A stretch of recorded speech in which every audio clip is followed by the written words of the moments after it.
풍성한 삶의 기초 첫 번째 만남, 그리스도 안에서 주어진 축복입니다. 그 중에 첫 번째 시간, 그리스도인이 된다는 것의 의미입니다. 그리스도인이 된다는 것의 의미를 살펴보고자 하는데요. 먼저 진짜 그리스도인과 가짜 그리스도인을 구분할 필요가 있습니다. 가짜 그리스도인은 그리스도인이 되는 출발점이 없이 그저 교회라는 문화 가운데 살아가는 사람이라고 할 수 있습니다. 진짜 그리스도인과 문화적으로 비슷하고 겉모습도 비슷하지만 결정적인 순간에 가짜로 드러나는 사람들인데요.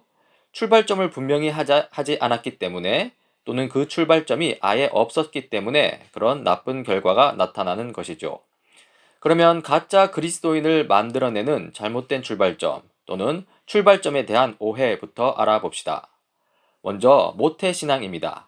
엄마 뱃속에서부터 또는 어릴 적부터 교회를 다녔다면 그리스도인으로 출발한 것이 아니냐라고 하는데요. 어릴 적부터 교회를 다녔지만 회의에 빠지는 사람들이 많습니다. 기독교와 기독교 문화에는 익숙하지만 실제로 생명력이 없는 사람들도 많고요. 모태 신앙임에도 불구하고 아예 신앙생활을 하지 않는 사람들도 있습니다. 이것은 모태 신앙이 진짜 그리스도인의 출발점이 되지 못한다는 것을 보여주는 것이죠. 두 번째로 영접 기도입니다. 영접 기도를 했다면 그리스도인으로 출발한 것이 아니냐라고 하는 것이죠. 하지만 영접 기도를 하고 난 다음에 세상 염려와 근심으로 이리저리 흔들리거나 또는 세상 즐거움이 주는 즐거움에 취해서 세상으로 돌아간 사람들이 적지 않습니다. 영접 기도도 진짜 그리스도인의 출발점이 되지 못한다는 것이죠. 세 번째로 세례가 있습니다. 교회에서 세례를 받았다면 그리스도인으로 출발한 것이 아니냐라고 주장할 수 있는 것인데요. 태어날 때 세례를 받지만 그리스도인으로 살지 않는 유럽을 비롯한 후기 기독교 사회의 사람들이 많습니다. 그러니까 세례 또한 진짜 그리스도인의 출발점이 되지 못한다는 것이죠. 사실 세례는 진짜 그리스도인임을 확인하기 위한 절차라고 할 수 있습니다. 이 말은 세례 의식을 한다는 것은 이미 진짜 그리스도인이 되었다는 것이죠. 진짜 그리스도인이 되기 위한 다른 어떤 출발점 없이 세례식을 해봤자 소용이 없다는 말입니다. 마지막으로 구원의 확신이 있습니다. 구원의 확신이 있다면 그리스도인으로 출발한 것이 아니냐는 것이죠. 하지만 풍성한 진리의 내용을 알지 못한 채 자기 기만적인 구원의 확신이 있습니다. 가령 이렇게 말하는 것이죠. 그냥 믿기만 하면 되는 거예요. 믿기만 하면 확신만 있으면 천국 가니까 그렇게 알려고 하지 마세요. 이것은 스스로를 속이는 것입니다. 나는 구원받았다고 스스로에게 거짓말하고 있고 그 거짓말에 스스로 속아 넘어갔다는 것이죠. 거기서 빠져나와야 합니다. 이렇게 잘못된 출발점 4가지 또는 출발점에 대한 4가지 오해를 피해야 합니다. 진짜 그리스도인이 된다는 것은 다음 4가지 중요한 사실, 진리를 진심으로 믿고 살아계신 예수님께 반응하는 것을 의미합니다. 지금부터 살펴보겠습니다. 첫 번째 사실, 하나님이 주인이시다입니다. 하나님이 세상과 인간과 나를 창조하셨기 때문에 하나님은 창조주이시며 인간의 역사와 문화 그리고 나의 주인이시다라는 사실을 믿고 받아들여야 합니다. 창세기 1장 1절이죠. 태초에 하나님이 천지를 창조하셨다입니다. 이 말씀은 하나님이 만물의 주인이시며 왕이시라는 것을 의미하죠. 그리고 창세기 1장 26절, 27절입니다. 하나님이 말씀하시기를 우리가 우리의 형상을 따라서 우리의 모양대로 사람을 만들자. 그리고 그가 바다의 고기와 공중의 새와 땅 위에 사는 온갖 들짐승과 땅 위를 기어다니는 모든 길짐승을 다스리게 하자 하시고 하나님이 당신의 형상대로 사람을 창조하셨으니 곧 하나님의 형상대로 사람을 창조하셨다. 하나님이 그들을 남자와 여자로 창조하셨다. 이 말씀은 하나님이 만물 중에 특히 우리 인간, 나의 주인이시며 왕이시라는 것을 의미합니다.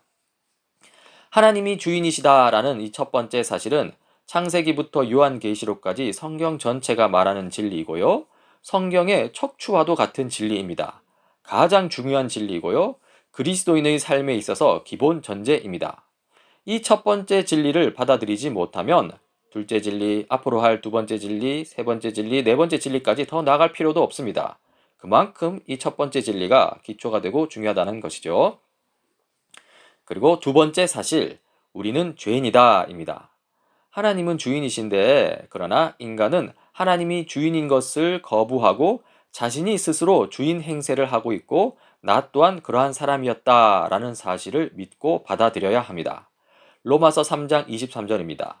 모든 사람이 죄를 범하였습니다. 그래서 사람은 하나님의 영광에 못 미치는 처지에 놓여 있습니다. 여기서 성경이 말하는 죄란 무엇일까요? 먼저 죄에 대한 일반적 이해가 있습니다. 거짓말, 사기, 도둑질 같은 행위가 죄라는 것이죠. 맞습니다. 이러한 죄에 관한 이해를 도덕적 이해라고 할 수 있습니다. 하지만 죄에 대한 근본적 이해가 있습니다. 나 자신이 중심인 상태, 나 자신이 주인인 상태가 죄라는 것이죠. 원래 하나님의 것인데 전부 내 거야 라고 주장하는 그 자세가 죄라는 것입니다. 이것은 죄에 관한 신학적 이해라고 할 수 있습니다. 하나님을 세상의 주인으로 생각하지 않으면 죄라는 개념은 단순한 도덕 개념, 도덕적 이해를 넘어설 수 없습니다. 그럴 경우 착한 일을 하면 구원을 획득할 수 있다는 주장을 하게 되는 것이죠. 하지만 죄는 세상의 주인이자 왕이신 하나님에 대한 반역입니다. 당연히 그 죄의 정도가 심각하고 그 죄의 대가도 심각한 수준입니다. 그러면 만주의 주, 만왕의 왕, 하나님께 반역한 죄의 대가는 무엇일까요? 네, 창조주 왕에 대한 반역에 대한 대가, 즉 죄의 대가는 죽음입니다. 그리스도인은 자신은 죽을 수밖에 없는 존재이며 타락한 세상에서 악에 물들어 살아가는, 그래서 하나님의 심판 아래 있다는 사실을 받아들이는 사람들입니다. 그러면 이렇게 심각한 죄인인 우리는 어떻게 해야 할까요? 네, 세 번째 사실이 필요합니다. 세 번째 사실, 예수님이 우리를 대신하여 십자가 사형을 받으셨다입니다.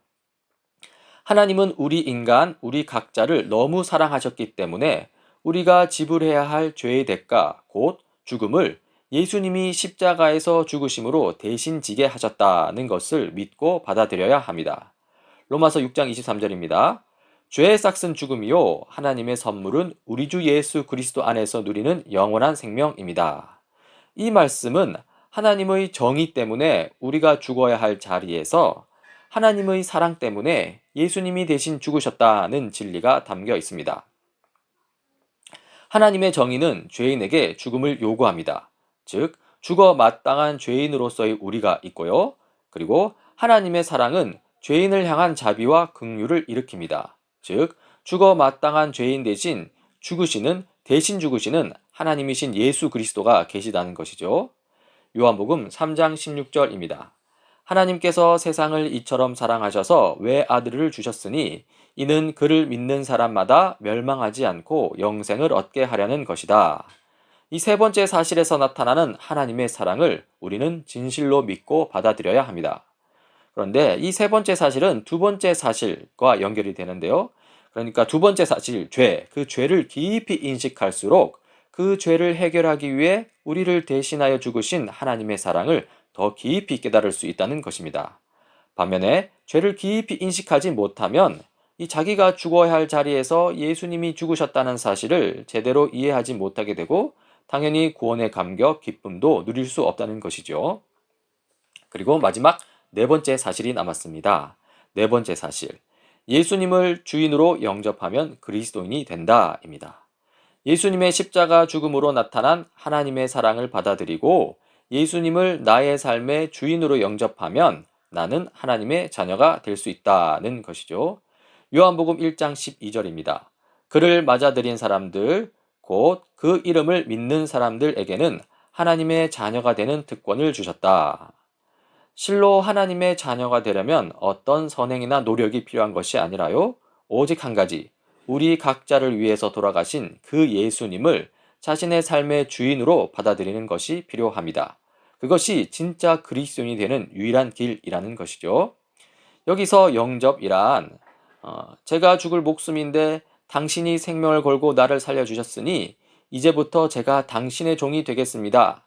이제부터는 당신을 쫓아다니면서 내 생명을 살려주신 그 은혜에 보답하며 살겠습니다. 라고 고백하면서 실제 마음과 삶을 다해 그렇게 말하는 것입니다. 영접이 아닌 것과 비교하면 이 영접이 무엇인지 확실히 나타나는데요. 가령 주인으로 모시는 것은 나중에 신앙이 성숙하고 난 다음에 하겠습니다. 지금은 일단 믿기만 하겠습니다. 하는 것은 진정한 영접이 아니지요. 이런 태도로 영접기도 해가지고는 진짜 그리스도인이 되지 못한다는 것입니다. 이제 정리해 볼까요?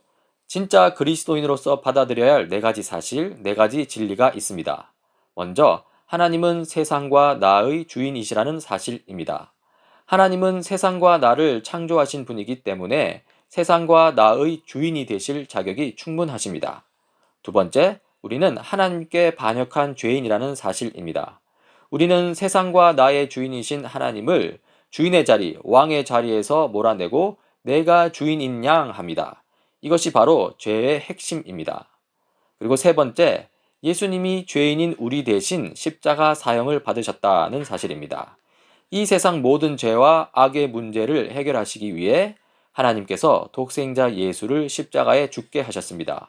우리는 이 세 번째 사실에서 하나님의 사랑을 볼 수 있습니다. 그리고 네 번째, 예수님을 주인으로 영접하면 그리스도인이 된다는 사실입니다. 우리의 선행이나 우리의 노력으로는 그리스도인이 될 수 없습니다. 예수님을 나의 주인으로 다시 모시는 것만이 진짜 그리스도인이 되는 길입니다. 네, 이 네 가지 사실 진리를 살펴보았는데요. 한 문장으로 한번 종합해 볼까요? 네, 예수님을 영접하는 것, 진짜 그리스도인이 된다는 것은 하나님이 주인이시라는 첫 번째 사실에서 그 첫 번째 사실을 깨뜨린 두 번째 사실, 즉 죄의 문제를 세 번째 사실에서 나타난 바와 같이 예수님이 해결하셨음을 전인격적으로 받아들이고 이제는 네 번째 사실에 따라 왕이자 주인이신 하나님의 다스림에 순종하겠다고 결단하고 살아가는 것을 뜻한다 라고 이렇게 할 수 있겠죠? 좀 헷갈립니까? 이 사실의 내용, 진리의 내용을 우리의 중심 마음에 충분히 스며들게 해서 예수님이 나의 왕이십니다. 예수님이 나의 주인이십니다. 라고 진정으로 고백하며 살아내는 저와 여러분이 되길 간절히 바랍니다.